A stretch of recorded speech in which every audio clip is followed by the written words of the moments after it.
Muy buenas noches, saludos a todos y a todas, compañeros y compañeras de los grados 11A, 11B o 11C.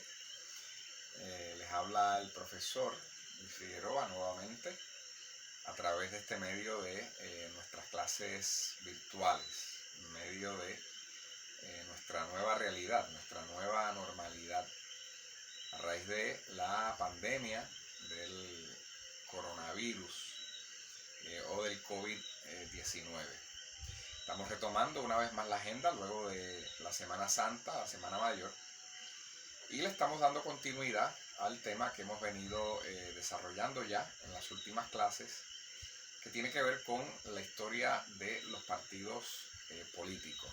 Y pues hemos estado hablando un poco en estas últimas clases sobre las razones que propiciaron el surgimiento de estas organizaciones, hablando un poco sobre cuál era su visión política, su visión ideológica, cuál era su visión económica de cada uno de estos partidos, y también hablando sobre las razones que colaboraron a su desintegración, ¿verdad? Y en el último video que estuvimos grabando y que estuvimos subiendo a la plataforma de YouTube, estuvimos hablando del Partido Populista, ¿verdad? Habíamos hablado que este partido surge para el año 1892, que es un partido que tenía como elemento particular y novedoso la integración de agricultores y trabajadores de la tierra, tanto blancos como agricultores negros. Así que eso era una de las cosas que habíamos hablado de este partido, que inauguraba una nueva dinámica en términos de que los que estaban proponiendo e impulsando esta organización, pues de alguna manera creían y apostaban por la integración racial. Habíamos hablado que era un partido, era una organización que había recibido mucha influencia de las ideas socialistas que de alguna manera venían ya esbozándose, que venían ya difundiéndose desde Europa a través de todo el mundo, desde mediados aproximadamente del siglo XIX. Y vemos que este partido pues responde mucho a ese tipo de influencia, ¿verdad? Vemos que este partido creía en la nacionalización de la banca, creía en la nacionalización de la industria de los ferrocarriles, de los trenes, y creía también en la nacionalización del telégrafo, que era uno de los principales medios de comunicación en esta época. Cuando hablamos de nacionalización, y creo que lo había yo hablado en uno de los últimos videos cuando tocábamos este tema, cuando hablamos de nacionalización estamos hablando de que estas empresas, que de ordinario son empresas privadas, pasan entonces a ser propiedad del Estado. O sea, este Partido Populista proponía que se hiciera eso. Nunca se llegó a hacer, pero era parte de la plataforma de gobierno, era parte del plan de gobierno que tenía este partido. Además de eso, planteaban que los trabajadores debían tener una jornada de 8 horas, ¿verdad?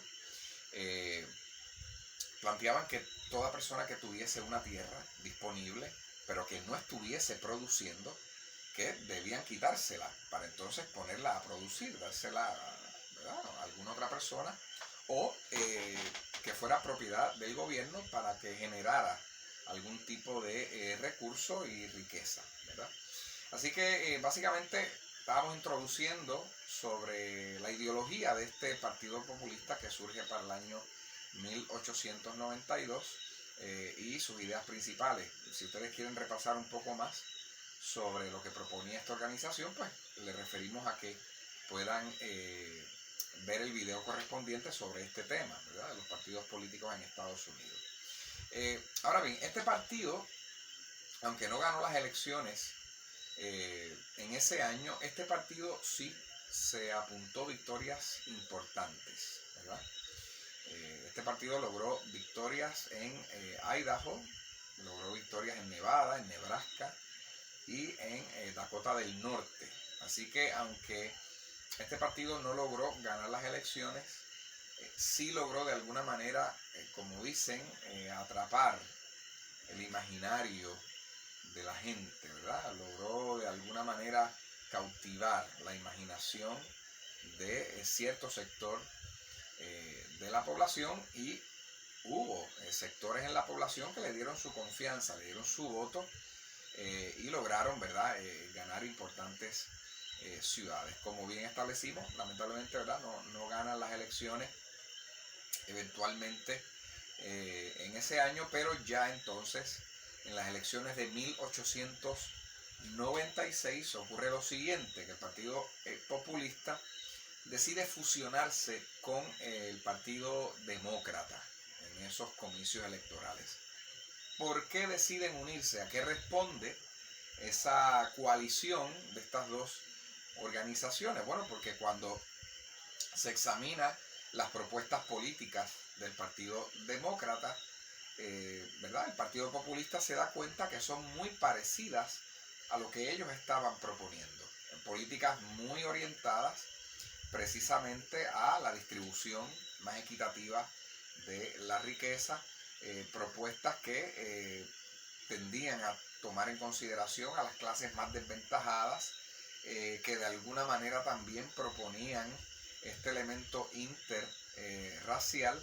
Así que cuando el Partido Populista examina el programa de gobierno que ya estaba planteando el Partido Demócrata, decide que como una gestión estratégica, decide unirse a este partido e ir como un solo grupo bajo el Partido Demócrata a las elecciones de ese año. Estamos hablando de 1896.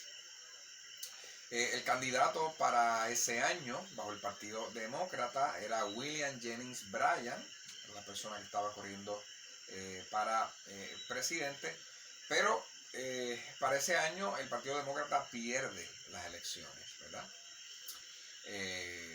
Gana el Partido Republicano y el candidato era William McKinley.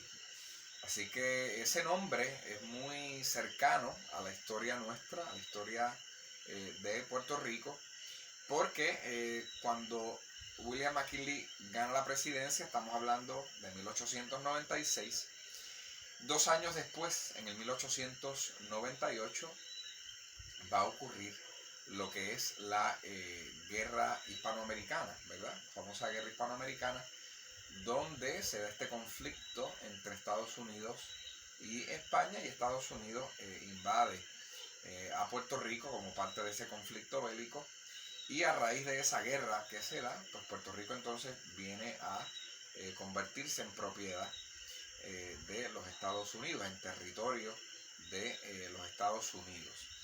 Así que William McKinley, ese nombre es muy cercano a nuestra historia, porque precisamente es el presidente que va a estar dirigiendo a la nación cuando ocurre ese conflicto que afectó directamente a nuestro país en el 1898. William McKinley, un dato que entiendo que es importante que mencionemos, William McKinley fue a la reelección en el año 1900 y ganó las elecciones, pero William McKinley fue asesinado en el año 1901. Y fue asesinado en medio de un mitin político. Estaba en una actividad pública donde estaba saludando a las personas, y se acercó a esta persona y le extiende su mano para saludarla, y se da cuenta que esta persona no le devuelve el saludo. Esta persona inmediatamente saca un revólver, le dispara, y William McKinley cae muerto. Resulta que la persona quien le hace los disparos era un integrante del movimiento anarquista en los Estados Unidos. El movimiento anarquista es un movimiento que ya viene desde mediados del siglo XIX, cuidado sí, principios del siglo XIX, y era un movimiento que proponía que el Estado fuese abolido, ¿verdad? Creía en una sociedad sin Estado, sin la presencia de una institución política que dirigiera la vida de las personas. Así que esta persona pertenecía a ese movimiento en los Estados Unidos, así que sí, en los Estados Unidos sí había movimientos anarquistas. Y esta persona, bueno, pues atentó contra la vida del presidente y lo mató. 2 semanas después, la persona que asesina al el presidente McKinley pues fue condenado a muerte y a morir en la silla eléctrica. Así que el presidente William McKinley pues tuvo un final trágico, ¿verdad? Fue el tercer presidente que asesinaban hasta el momento, ¿verdad? Luego de Abraham Lincoln. Importante también es que en la campaña de William McKinley fue clave, en esas elecciones de 1896, fue clave el apoyo de sectores importantes empresariales, sectores con mucho dinero que apoyaron la campaña de McKinley y del Partido Republicano para la presidencia. Bueno, eso tampoco es accidental, eso tiene un propósito, y es que ante organizaciones políticas que de alguna manera están reclamando mayores derechos a los trabajadores, ante organizaciones políticas que de alguna manera están proponiendo la distribución de la riqueza, ante el surgimiento de organizaciones políticas que de alguna manera están reclamando condiciones dignas para los trabajadores, que reclaman que muchas de estas empresas que están en manos privadas pasen a ser propiedad del Estado. Ante ese auge de estas ideas con fuerte sabor socialista, bueno, pues la clase empresarial estadounidense se va a mover a apoyar a su candidato y va a apoyar la campaña en términos económicos y va a buscar todas las maneras y formas de que su candidato pueda salir elegido. Si su candidato es elegido, sus intereses van a ser protegidos, ¿verdad? Así que eso fue bien importante, eso fue clave en la elección del presidente McKinley en el año 1896. De hecho, las elecciones de ese año inauguraron nuevas estrategias en términos de campaña política. Una de las cosas que trajo como algo novedoso esas elecciones fue diferentes tipos de estrategia para dar a conocer la figura de McKinley, para difundir su estrategia o sus planes políticos. Así que la campaña electoral de McKinley inauguró, ¿verdad? Cosas nuevas, cosas que no se habían visto hasta el momento en contiendas electorales. Así que todo eso fue clave a la hora de ubicar al Partido Republicano nuevamente en el poder y darle la victoria a este candidato. Muy bien. Importante, hay otros partidos que surgieron cuando nosotros vamos a la historia de los Estados Unidos, ¿verdad? Nosotros vamos a ver que además del Partido Federalista, además del Partido de los Whigs, además del Partido Demócrata, Republicano, además del Partido Demócrata que surge más adelante, además de los Free Soilers, además de todas esas organizaciones que surgen para el siglo XIX, vamos a ver que también van a surgir otros partidos que solamente vamos a mencionar, no vamos a entrar en el detalle, pero por lo menos vamos a mencionar, ¿verdad? Tenemos que en 1900 se funda el Partido Socialista, y bueno, para los que quizá no se imaginaban que podía ser así, pues sí, en Estados Unidos surgió un partido socialista, de hecho todavía existe, y no solamente eso, también surgió un partido comunista en Estados Unidos para el año 1919. Así que para los que pensaban que eso no existía en los Estados Unidos, pues debo decirle que sí, existieron y existen partidos socialistas, partidos comunistas. También surgió el Partido Progresista en el año 1912. El Partido Progresista también buscaba de alguna manera mayor justicia para los trabajadores y políticas que se orientaran más al beneficio de las comunidades y de las personas. Luego, en el año 1984, ya en el siglo avanzado del siglo XX, surgió lo que se llamó el Partido Verde, un partido con enfoque profundamente ecologista, pero que tuvo muy poca duración. Luego surge en el año 1995, también culminando ya el siglo XX, el Partido Reformista, que fue un tipo de división que se dio en el Partido Republicano. Más recientemente, en el año 2008, surgió el partido del té o el Tea Party. Y el partido del té es una facción que surge dentro del partido republicano con posturas bastante radicales, ¿verdad? En cuanto a lo que tiene que ver con visiones económicas, también étnicas, raciales, ¿verdad? Son bastante conservadores, muy rígidos en cuanto a unas visiones de tipo económico y social. Y todavía de alguna manera tienen, o sea, el partido del té todavía continúa activo, lo que pasa es que está operando dentro del partido republicano, y bueno, pues todavía se mantiene de alguna manera activo. Así que básicamente, ¿verdad? Esos son los partidos que han estado surgiendo en los Estados Unidos de América. Hemos visto que son procesos muy interesantes, ¿verdad?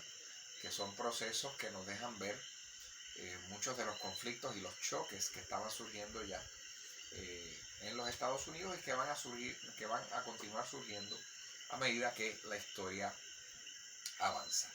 Ya con esto damos por terminado el tema de los partidos políticos en los Estados Unidos y luego vamos entonces ya a ingresar con lo que fue la guerra civil. Es un tema que nos va a tomar algunas sesiones, que es sumamente importante, que es muy interesante, pero que pretendemos, aún con las limitaciones que tenemos, pretendemos poderlo desarrollar ampliamente y que ustedes puedan tener la información necesaria, no solo, ¿verdad?, para terminar satisfactoriamente el semestre, sino para que también aprendan de los procesos que ha atravesado este país y cómo esos procesos en esos momentos dados en la historia de Estados Unidos han influenciado mucho a los Estados Unidos que conocemos hoy. Así que nos mantenemos en contacto. Recuerden que cualquier duda o pregunta pueden escribirme al correo electrónico, pendientes a sus correos para las futuras tareas y para las futuras clases. Cuídense mucho.